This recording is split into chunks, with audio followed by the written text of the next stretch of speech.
Start అని చెప్పండి అప్పుడు. నమస్కారం, నేను గుల్లతాండ వాసిని. నా పేరు రాథోడ్ అనిల్.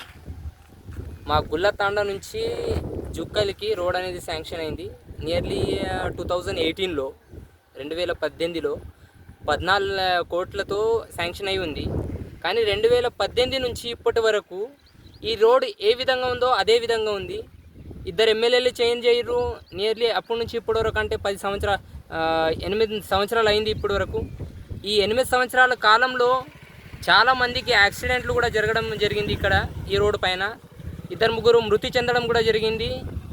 2-3 వెహికల్ అయితే డైరెక్ట్గా దాని లోపల నుంచి వెళ్తూ ఇంజన్స్ కూడా పాడై ఇక్కడనే సీజ్ అయ్యే పరిస్థితి మేము చూసినట్టున్నాము. ఇక్కడే గత 8 సంవత్సరాల నుంచి కంటిన్యూస్గా మేము రిపోర్టర్ వాళ్ళకు, మా మీడియా మిత్రులకు చెప్తూనే ఉన్నాము. వాళ్ళు మీడియాలో వేయడం కానీ పత్రికల్లో రాయడం కానీ చేస్తూనే ఉన్నారు. కానీ దానికి స్పందన అనేది ఇప్పటివరకు లభించలేదు. నియర్లీ ఈ రోడ్కి అనేది 8 బస్సులు నడుస్తున్నాయి. ఆ 8 బస్సులు కొత్తవి వస్తున్నాయి. ఆ కొత్త బస్సులు 6 నెలల్లోనే పాతగా అయిపోతున్నాయి ఈ రోడ్కి రావడం వల్ల. కొన్ని సిచ్యువేషన్ ఆ విధంగా ఉన్నాయి. ఆ బస్సులు మాత్రము ఇబ్బంది పడుతూ ఆ బస్సులే ఆపేసి ఆ గుళ్ళ నుంచే రిటర్న్లో వెళ్ళిపోవడం కూడా జరిగింది. గుళ్ళ తాండా అనేది మనకు బ్యాక్వర్డ్ ఏరియాలో మన మహారాష్ట్రకు మరియు తెలంగాణకు మరియు కర్ణాటకకు ఈ 3 రాష్ట్రాలకు బార్డర్గా ఉన్న గుళ్ళ తాండకు మాత్రం ఎవరు పట్టించుకునే నాదుడే లేడు ఇటు సైడు. ఇప్పటి వరకు చాలామంది నేతలను చూసాము మనం. మన గుళ్ళ నుంచే జడ్పీటీసీని చూసాము, ఎంపీపీని చూసాము. ఇక్కడ నుంచి ఎంపీటీసీలు కూడా ఉన్నారు.